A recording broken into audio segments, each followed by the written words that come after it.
Queridos hijos, en la primera lectura de hoy, tomada del libro del Éxodo, al fin nos encontramos la salida efectiva de este grupo humano que está identificado como el pueblo de Israel, aunque en ese momento todavía no era pueblo, y nos percibimos claramente que el texto por lo menos fue, si no escrito, ordenado cierto tiempo después, porque al final recuerda que hay que celebrar la vigilia de esta salida. Y cuando tantas veces se nos mete a nosotros que la Sagrada Escritura es como un periódico o como un libro científico de historia, tenemos que tener toda la claridad que al mismo tiempo que es palabra de Dios, porque transmite lo necesario para nuestra salvación, al mismo tiempo es palabra de hombre. Si aplicáramos los textos, los métodos científicos de interpretación como se le aplican, nos encontraríamos 3 o 4 versiones distintas de esta salida de Egipto. Y la respuesta a estas versiones distintas es que se han guardado en forma oral en diferentes lugares, la tradición de Raquel, la tradición de Lía, la tradición de los lugares que fueron santuario en el primitivo Israel antes de que comenzara la integración propiamente tal de Israel como un pueblo. Y esto no se da tampoco automáticamente, sino es un proceso bastante largo que comienza de alguna forma con el reinado, un poquito con Saúl. Se afirma que ya en David está unificado el pueblo, aunque sabemos de que es hasta en tiempo de Salomón donde va a estar la conciencia clara que son un solo pueblo. Para eso se han utilizado varias cosas. No solo se ha fundado una capital, no siempre Jerusalén fue el centro del pensar y del actuar de este pueblo que nosotros conocemos como Israel. Hace falta la construcción de un único templo en toda la nación, el templo de Jerusalén, que sabemos que es obra de Salomón. Hacía falta unificar las tradiciones, es decir, poner por escrito todo. Y es cuando efectivamente comienza a escribirse, no a inventarse, lo que nosotros conocemos como Antiguo Testamento. Y por lo tanto comienzan a recoger las tradiciones de Gilgal, de Lía, de Raquel, en los lugares de Silo donde estuvo el arca, donde hubo centros culturales. Y comienza con esto la integración de un pueblo tal como lo entendemos hoy. ¿Qué tenemos antes? Tenemos una masa humana que no se identifica ni siquiera entre ellos, y cuando logran alguna identificación lo hacen precisamente según lo que conocemos nosotros por tribus, y tendríamos que decir serían como 11 naciones distintas, porque los hijos de Leví no tienen territorio. 11 naciones distintas que intentan integrarse. No intentan, que a fuerza ven que si no se integran, desaparecen. Pues bien, cuando encontramos las cifras que nos dan acá, esas cifras no obedecen a un censo hecho. Nos dice que salieron 600.000 hombres, sin contar los niños y desde luego sin contar las mujeres. seguramente jamás el Israel antiguo llegó a tener tanta población. Y además, los requisitos de apoyo logístico para una movilización de tan grande número de personas es impresionante. Es impresionante y altísimamente costoso. Y entonces, ¿qué pasó? Depende la tradición que sigamos. Hay algunos que dicen que salieron a algún grupo con permiso a hacer una ceremonia. Hay otros que dicen que se escaparon por otro lado. Aquí nos dice que ya los egipcios no los aguantaban y los expulsaron. Y en el fondo, ¿qué tenemos? En el fondo tenemos la creación de un pueblo que los orígenes no siempre son claros. Lo que aparece con absoluta claridad es la voluntad de Dios de hacerlos pueblo y quitarlos del lugar donde están. Eso se aparece como claro. La iniciativa. Y de alguna forma, quien va llenando todos los vacíos en el proceso hasta que al fin, y vuelvo y repito, no van a tener identidad como tal de pueblo, sino hasta Saúl, pasando por David. Por eso es tan importante para ellos, y Salomón. Padre, y entonces lo que nos ha dicho la Biblia es mentira. No, lo que nos ha dicho la Biblia hay que saberlo leer.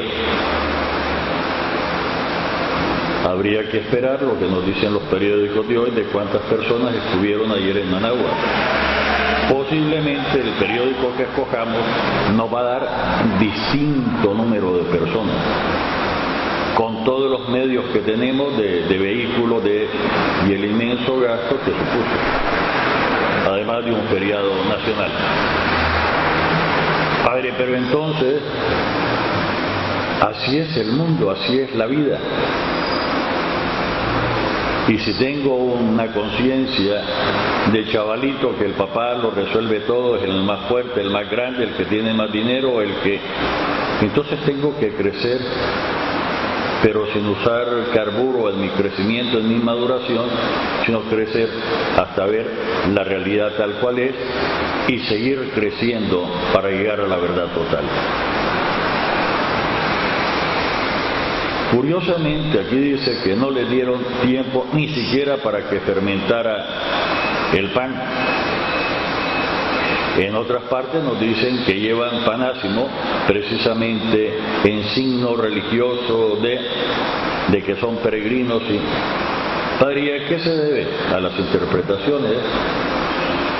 Si ayer hubiéramos tenido 2 o 3 locutores, 2 o 3 medios que independientemente transmitieran el evento, posiblemente habríamos tenido distintos puntos de vista que supondría desde el lugar ideológico que se coloca el que transmite hasta el lugar físico de lo que está viendo. Padre, que está diciendo lo que decimos siempre de las 2 caras de una misma moneda. En la misma moneda depende quién la vea por un lado o depende de quién la vea por otro. Y lo que decimos desde siempre, las visiones optimistas de que ve el vaso medio lleno, es el mismo vaso, es la misma agua, al mismo nivel, pero hay optimista que lo ve medio lleno y hay un pesimista que lo ve medio vacío. Cuando se dice medio lleno y medio vacío, se está diciendo lo mismo, científicamente hablando, pero no suena igual. Hay una carga emocional que se transmite. ¿Por qué le vamos a pedir una asepsia total a algo que es fruto humano con la inspiración de Dios, desde luego? Lo único es que cuando entrar a estas realidades, cuando entremos, tenemos que ir separando, discerniendo para ver qué es lo que nos dice el Señor. Al final se va a leer no solo este pasaje, sino todo, como que el Señor lo sacó de Egipto. Déjenme ser malo déjenme ser malo, porque los estudios científicos sobre todo este hecho auténtico, estudios científicos, hacen ver que no siempre Egipto tuvo las mismas fronteras, y desde luego no son las fronteras de hoy. Padre, nos dice el estudio científico de la historia que suele pasar que los países, los imperios, de vez en cuando expandían su frontera cuando iban siendo prominentes sobre los demás, pero había momentos en que contraían sus fronteras cuando había otro imperio que avanzaba un poquito más que ellos, en una acción como en el mar, de marea llena y marea baja. ¿Y a dónde es el nivel exacto del mar? Depende, en marea baja o en marea alta, hasta donde llega el agua. Algo así son las fronteras de los antiguos pueblos, y todavía hoy, en el 2013, cuesta horrores mantener las fronteras exactas de las naciones, con todos los GPS que tenemos, con todos los medios, con todos los tratados internacionales. Padre, ¿qué está diciendo? Se lo inventa. Seguimos sin limitar parte con Costa Rica y la parte del mar territorial. Nosotros, para no pensar en nosotros. Por lo tanto, no que nuestra imaginación no nos traicione y nos haga ver cosas que nunca existieron. Porque si nos hacen ver cosas que nunca existieron, si no partimos de la verdad, nuestra conciencia, siendo mal informada, nos va a quitar por lo menos en parte la libertad. ¿Qué tenemos que leer? Que al fin hay una movilización. ¿Desde dónde hacia dónde? Ese es otro punto. Se lee en forma teológica, y si quieren en forma ideologizada, se lee como la salida de Egipto. Padre, ¿qué pasa en los momentos en que Egipto tenía su frontera con el actual Líbano?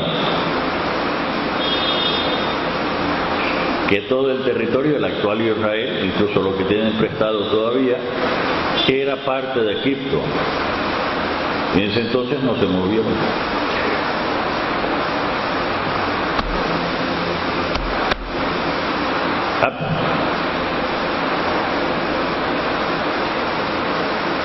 Digo, para que cuando citemos la Biblia, sobre todo algunos textos, tengamos cuidado de no pensar que al pie de la letra fue en realidad. Sí, el mensaje de salvación no varía. Pero este mensaje de salvación tenemos que entenderlo en el conjunto de los 73 libros. No se extrañen que Israel es uno de sus puntos básicos. El ejército es que combate las guerras, pero es el Dios de los ejércitos el que le da la victoria. Padre, y entonces significa lo que decimos tantas veces, a Dios rogando, pero con el mazo dando. No de timar a una persona, sino del trabajo que tenemos que hacer. Tendríamos que decir muchísimas cosas, no solo sobre este pasaje, sino para entender en perfección el libro del Éxodo. Dejémoslo por ahí. Al fin se va a producir el inicio de la formación del pueblo. Esto que estuvieron 400 y no sé cuántos años, a ver quién los contó y a ver cómo los contó. Que estuvieron un tiempo, y vuelvo y repito, si vemos el libro del Génesis, llegaron de huéspedes y huéspedes de honor, suponiendo que se hubieran movilizado efectivamente. El Evangelio en el Salmo responsorial, repetimos, es el punto de fe. Demos gracias al Señor porque Él es bueno. Pero todos los demás detalles que entiende por Mar Rojo,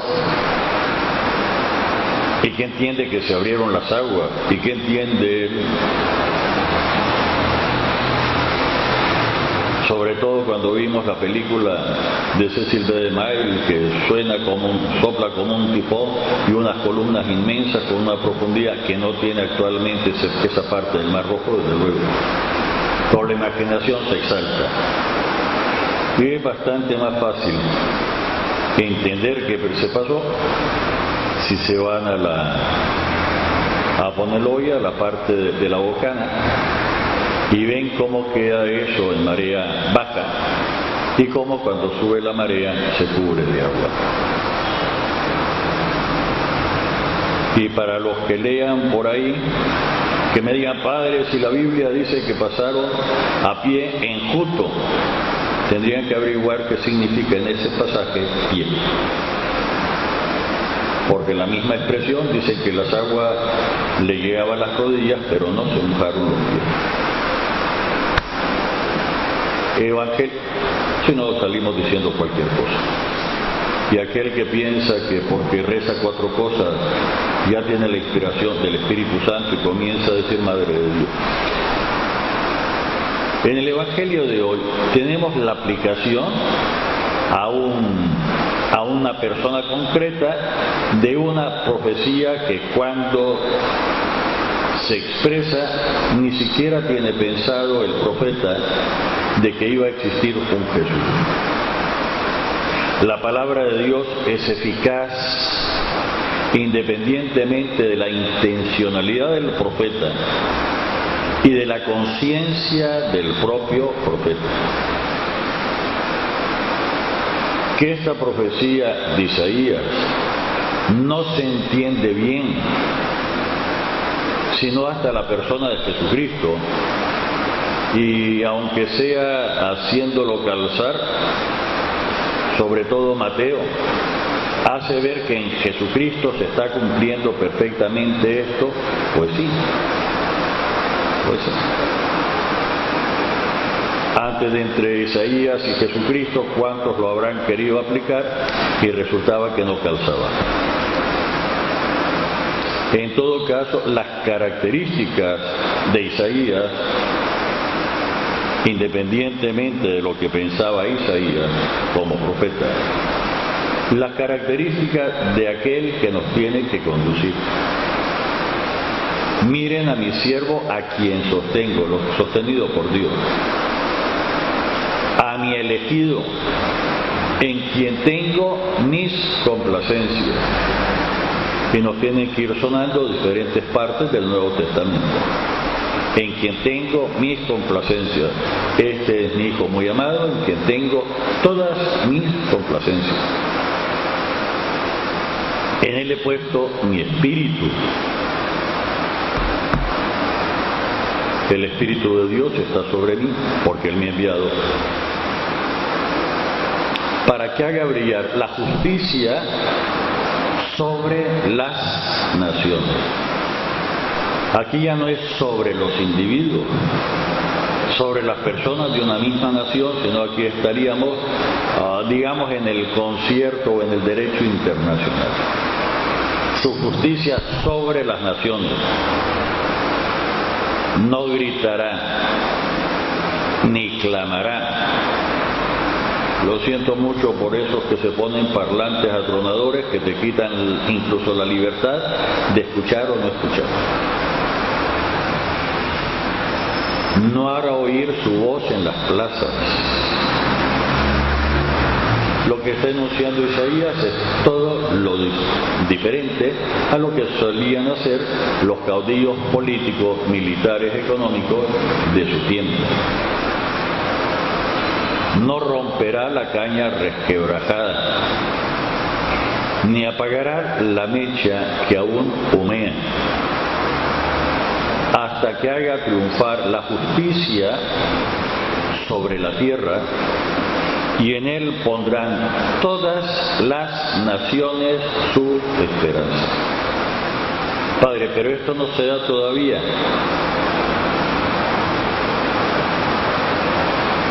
Pues señal de que el fin del mundo ni iba a ser el diciembre del año pasado, ni está cerca. ¿Hasta cuándo tiene que cumplirse la profecía? A los que les gustan tanto las profecías, si les gusta, pero sepan que no es fácil interpretar una profecía.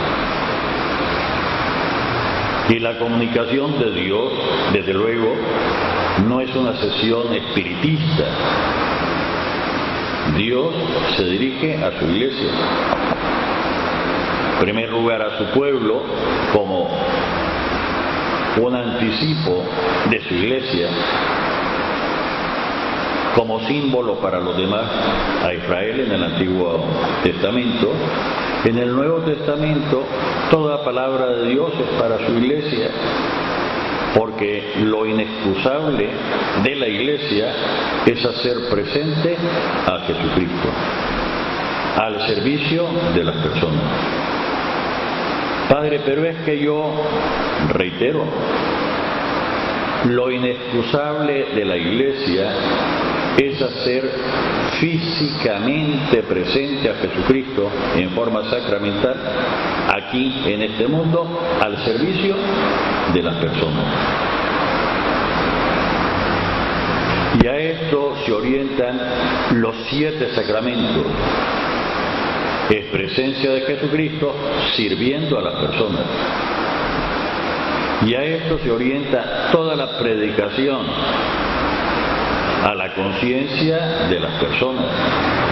Y a esto se orienta toda la enseñanza de la iglesia para hacer brillar la verdad en las diferentes situaciones coyunturales, sin que tenga que andar iluminando lo que ya tiene luz propia.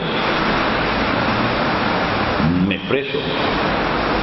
Situaciones que la iglesia ya ha alumbrado y por lo tanto que no tiene que volver a repetirse en esa situación, sin que las personas caigan en el infantilismo de que todo se lo tiene que dar hecho. Es inexcusable para la iglesia ofrecer a las personas no solo la posibilidad de encontrarse con Jesucristo, sino todos los medios necesarios para su salvación.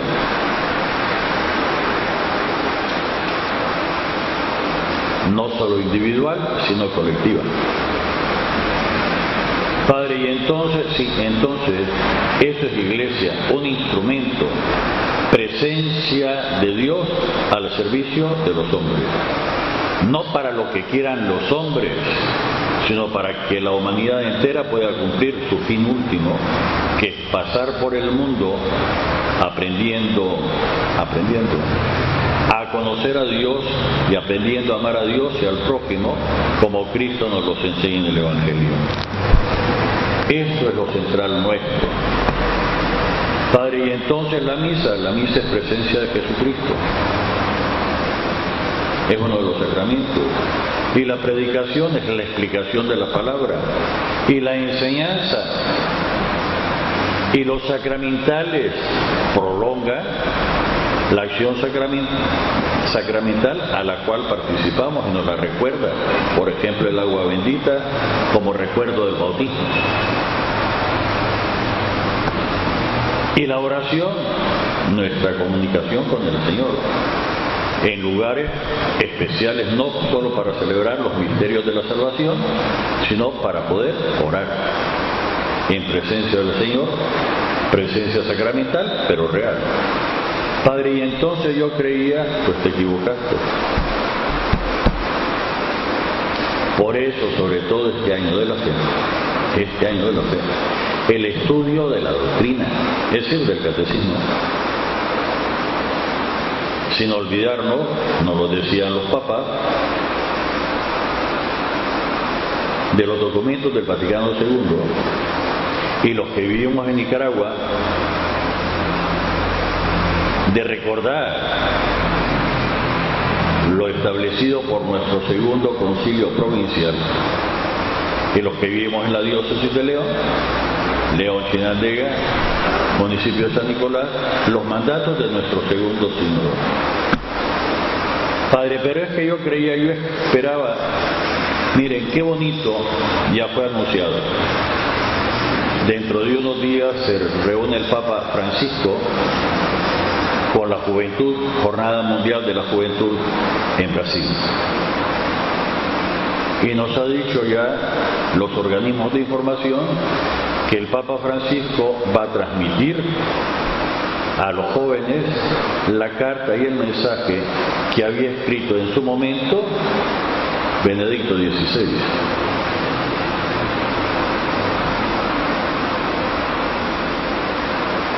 Y en la encíclica de Francisco nos dice al comienzo que ya estaba escrita por Benedicto, que la revisó y le dio algunos toques.